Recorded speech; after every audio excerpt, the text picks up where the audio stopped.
J'ai une bonne et une mauvaise nouvelle. La mauvaise, c'est qu'on approche très probablement les pires années économiques depuis 15 ans. On est à l'aube d'un crash monstrueux. Des milliers d'entreprises vont faire faillite, des millions de personnes vont perdre leur emploi et l'immobilier, la bourse, les cryptos risquent très fort de s'effondrer. Et la bonne, en contrepartie, c'est que c'est pendant les crises que se trouvent les plus grandes opportunités et que si vous savez comment en profiter, vous allez pouvoir devenir indépendant financièrement très rapidement. Dans cette vidéo, je vais vous expliquer comment les riches vont profiter de cette prochaine crise économique pour multiplier leur fortune et comment vous pouvez utiliser les mêmes stratégies pour changer votre avenir financier à tout jamais. Allez, c'est parti.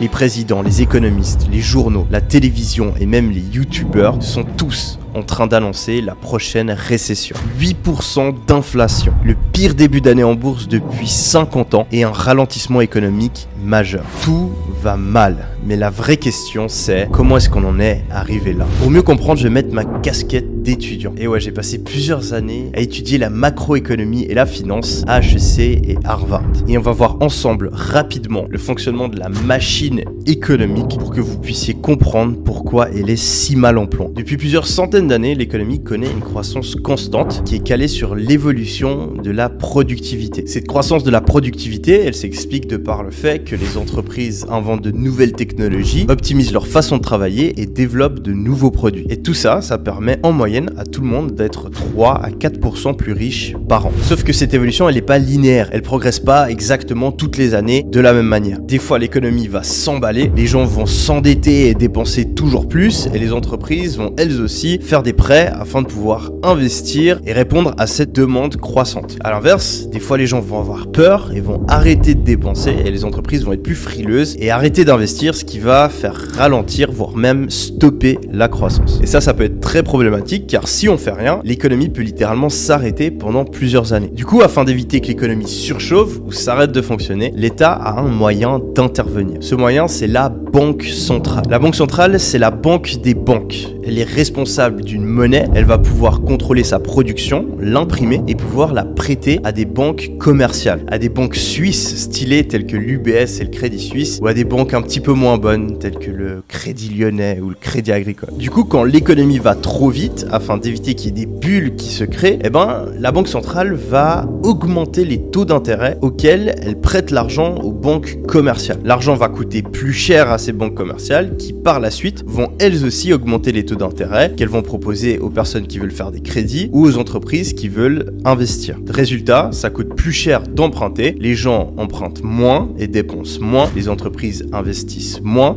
et produisent moins. L'économie ralentit et la banque centrale a atteint son objectif. Et à l'inverse, quand l'économie va mal, la banque centrale elle va baisser les taux d'intérêt, ce qui va encourager les gens à emprunter et dépenser et encourager les entreprises à réinvestir dans leurs activités. Mais des fois, quand l'économie est vraiment mal en point, ça ne suffit pas. Du coup, la banque centrale a encore un autre tour dans son sac. Vous vous rappelez, c'est elle qui maîtrise la monnaie. Elle peut donc décider d'en imprimer plus et l'injecter directement dans l'économie. C'est ce qu'on appelle du quantitative easing. Le problème, c'est que les gens qui gèrent cette banque centrale, c'est des humains et que tous les 30 ans, ils prennent la grosse tête. Ils deviennent trop confiants, abusent de leur pouvoir et ça va créer de gros problèmes. Suite à la crise des subprimes en 2008, ils ont donc décidé d'investir fortement pour relancer l'économie. Et ça a très bien marché. Les 10 années qui ont suivi ont été impeccables d'un point de vue économique. Alors quand le Covid est arrivé et que les gouvernements ont décidé de faire des confinements et de mettre en pause la moitié de l'économie mondiale, ils se sont dit qu'ils allaient faire la même chose. Ils ont baissé les taux d'intérêt à zéro, ils ont même devenu négatifs dans certains pays et ont décidé d'imprimer massivement pour stimuler l'économie. Et pour stimuler l'économie, ils se sont mis à imprimer une tonne de monnaie. Une énorme tonne de monnaie. 80% de toute la monnaie créée depuis l'invention du dollar, pour être exact. Et ils se sont pas arrêtés. Ils se sont pas calmés en 2021 quand l'économie est plus ou moins revenue à la normale. Non, ils ont continué jusqu'au début de l'année 2022. Résultat, explosion de l'économie, explosion de la bourse, des cryptos, de l'immobilier, des NFT, de l'or et n'importe quel type d'actifs. À la fin de l'année 2021, presque tout était à son all-time high, à son point le plus élevé de tous les temps. C'était cool, peu importe ce sur quoi on investissait, ça montait. Tout le monde devenait plus riche, sauf que début 2022, bim, inflation. Tout le monde panique. Les banques centrales arrêtent d'imprimer et relèvent les taux d'intérêt. Mais c'était trop tard. La bourse s'effondre et l'économie ralentit brutalement. On ajoute à ça une guerre entre l'Ukraine et la Russie et un tas de mesures qui compliquent les échanges internationaux et conduit à une hausse du prix du pétrole. Tout est réuni pour un désastre. Et le pire dans tout ça, l'État et les banques centrales ne peuvent plus rien faire. En effet, toutes les méthodes qu'elles ont pu utiliser pour relancer l'économie et ralentir les crises précédentes, c'est-à-dire baisser les taux d'intérêt et imprimer plus de monnaie, sont impossibles à mettre en place à cause de l'inflation. En effet, si on baisse les taux d'intérêt, ça va faire augmenter l'inflation. L'inflation, c'est tout simplement l'augmentation du coût de la vie. Si on prend par exemple une baguette de pain, que l'année passée elle coûtait 1 euro et que maintenant elle coûte 1,10 €, eh ben, il y a eu 10% d'inflation. C'est assez vicieux parce que ça rend tout le monde plus pauvre. Tout l'argent que vous avez vaut de moins en moins. Et le problème, c'est que si les banques centrales se remettent à imprimer plus de monnaie ou qu'elles baissent les taux d'intérêt, eh ben, cette inflation risque de dégénérer, créer une spirale inflationniste et déboucher sur de l'hyperinflation, un phénomène ultra destructeur qui va pousser le prix de tous les biens à augmenter de plusieurs pourcents tous les mois et conduire à l'effondrement d'une monnaie. Du coup, on croise les doigts, mais beaucoup de critères laissent à penser qu'on se dirige vers 2 à 5 années extrêmement difficiles d'un point de vue économique. Maintenant qu'on a compris ce qui est en train de se passer, la vraie question c'est comment on en profite. Instabilité géopolitique, pénurie alimentaire, inflation, crise de l'énergie, tous ces indicateurs nous montrent que l'économie mondiale se dégrade. Est-ce qu'en 2023, on va donc parler de crise, de récession ou tout simplement d'opportunité? Donc je suis tombé sur cette vidéo totalement par hasard. C'est une vidéo de Yumi Denzel qui a diversifié ses investissements entre la bourse, les obligations, le dropshipping, des entreprises de coaching, des entreprises de marketing digital et un peu d'immobilier. Donc déjà depuis 5 mois, puisque cette vidéo date d'il y a 5 mois, donc depuis on peut dire août ou juillet, on parlait, ou du moins il prévoyait déjà peut-être une possible crise économique en 2023.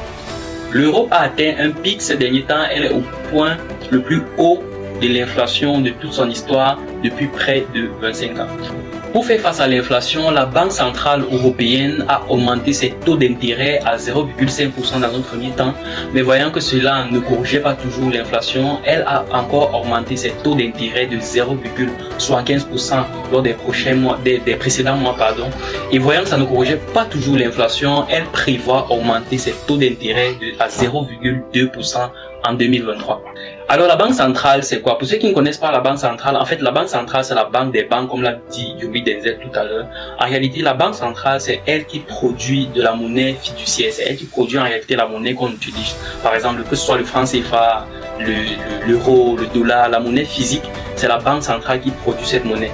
Mais cette monnaie n'est pas gratuite puisque les banques secondaires comme par exemple dans notre contexte on va parler du BIA, Afriland First Bank, BICEC, etc.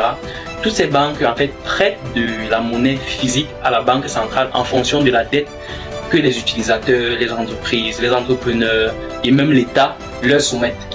Donc cela fait en sorte que lorsque la banque centrale va y mettre des billets vers une banque X ou Y, elle va le faire avec des intérêts. Donc, une fois que le taux d'intérêt que la banque centrale impose aux banques secondaires est élevé, les banques secondaires, elles également vont prêter aux ménages, aux particuliers, aux entrepreneurs, aux États également sous des taux d'intérêt très élevés. Ce qui va conduire au fait que, par exemple, les particuliers, les entreprises et j'en passe ne vont plus prêter aux banques secondaires.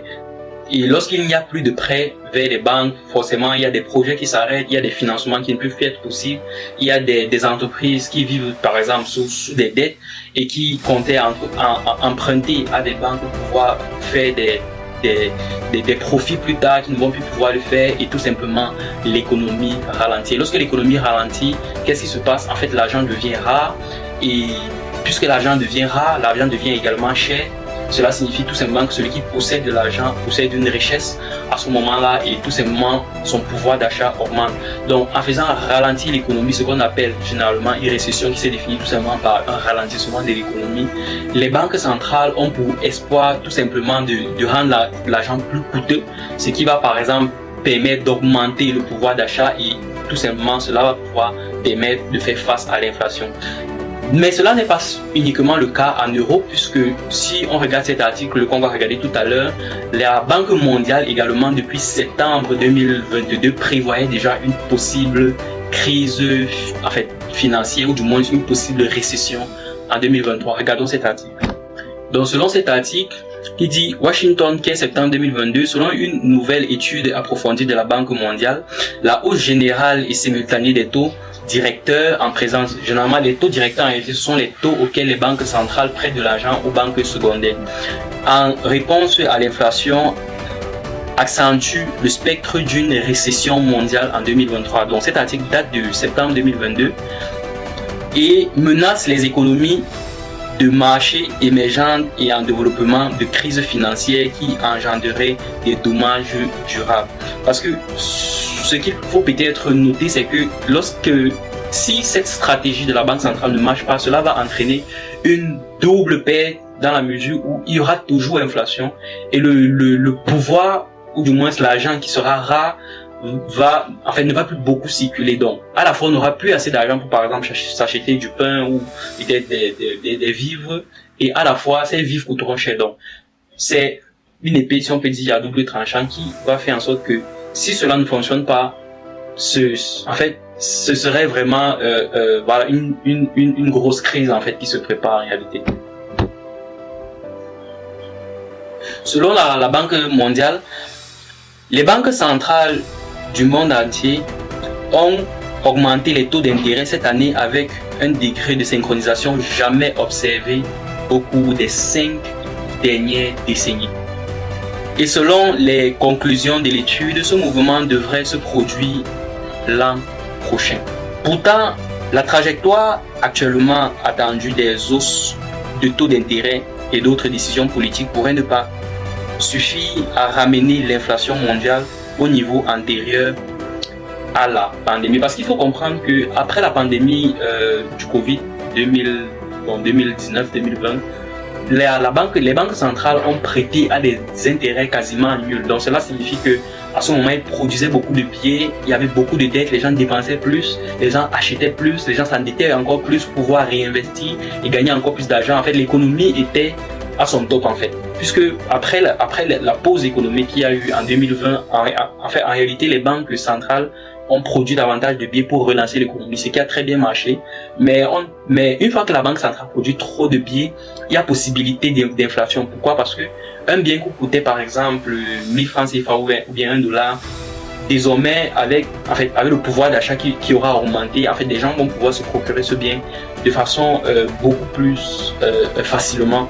Et cela va faire en sorte que les gens auront beaucoup d'argent, mais il n'y aura pas assez de biens. Donc il y aura beaucoup de demandes, mais il n'y aura pas assez d'offres. Et cela peut produire à l'augmentation du prix du bien en question, et ce qui conduit inéluctablement vers une inflation. Pour donc faire face à cela, les banques centrales actuellement ont augmenté leur taux qui était quasiment nul en fin d'année 2021, qui était quasiment nul à cette période-là, ont donc augmenté les taux d'intérêt auxquels ils prêtent aux banques centrales dans le but de ralentir l'économie.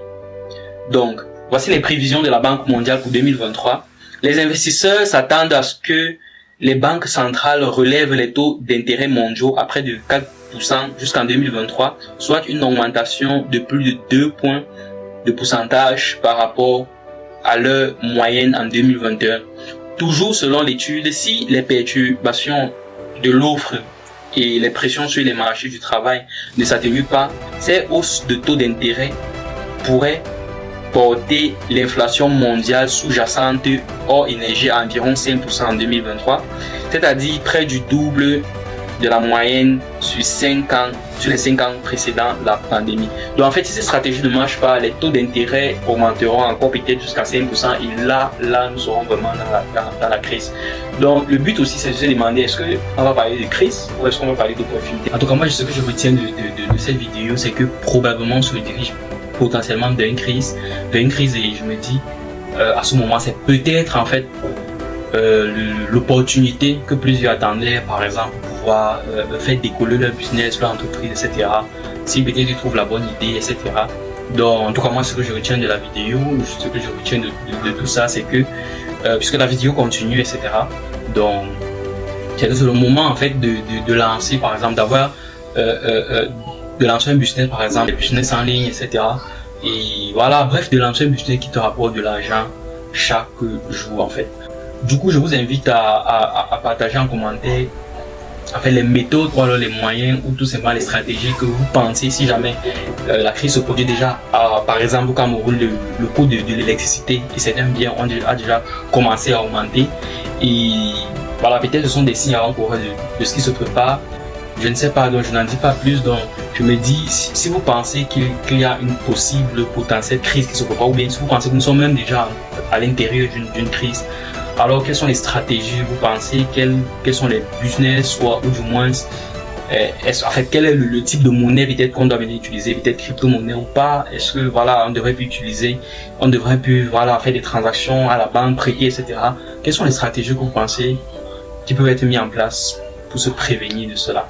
Voilà, donc Terre Chinelle et on est ensemble. Peace.